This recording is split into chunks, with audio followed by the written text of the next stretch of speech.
पुढची बातमी बघूयात। संतोष देशमुख हत्येतील फरार आरोपी कृष्णा आंधळे 3 वेळा गावी येऊन गेला। धनंजय देशमुख यांनी केलेला हा धक्कादायक खुलासा।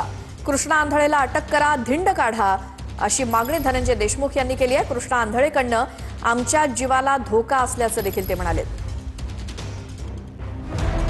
बीड जिल्ह्यातल्या मस्साजोगचे सरपंच संतोष देशमुख यांच्या हत्या प्रकरणातला फरार आरोपी कृष्णा आंधळेविषयी मोठी बातमी समोर आली आहे। कृष्णा आंधळे फरार असताना 6 महिन्याच्या काळात 3 वेळा त्याच्या गावी येऊन गेल्याचा धक्कादायक खुलासा संतोष देशमुखांचे भाऊ धनंजय देशमुखांनी केलाय। आम्ही सीआयडीला सांगितल्यानंतर त्यांनी ही गोष्ट मान्य केल्याचं धनंजय देशमुख म्हणाले। कृष्णा आंधळेकडून आमच्या जीवाला धोका आहे, त्याला अटक करून त्याची धिंड काढा अशी मागणी धनंजय देशमुखांनी केली आहे। दरम्यान कृष्णा आंधळे हा मोबाईल वापरत नसल्यानं पकडला जात नसल्याचं पोलीस सूत्रांचं म्हणणं आहे। संतोष देशमुख हत्या प्रकरणात बीड सत्र न्यायालयामध्ये सुनावणीनंतर धनंजय देशमुखांनी कृष्णा आंधळेबद्दल खुलासा केलाय। या 6 महिन्यामध्ये आम्हाला जी माहिती मिळाली होती ती आम्ही सीआयडी ऑफिसला कळवली।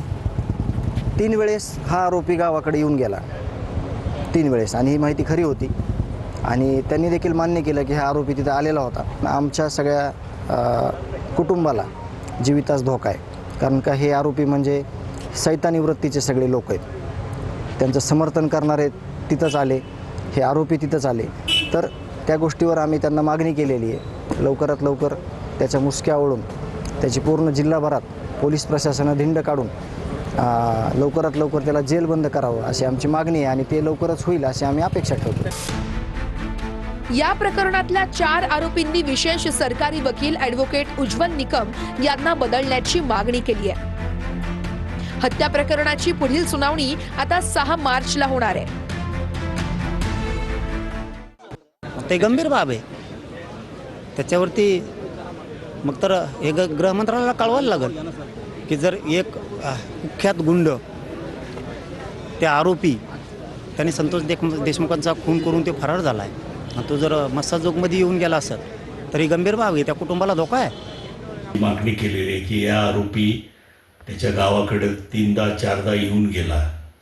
सीआयडीला त्यांनी ही माहिती दिली आणि तरीसुद्धा त्या आरोपी अजून अद्याप पकडला जाऊ शकत नाही। तपास यंत्रणेतील काही अधिकारी याचा बचाव करतायत आरोपीचा, असं त्या ठिकाणी निष्कर्ष काढायला काही हरकत नाही।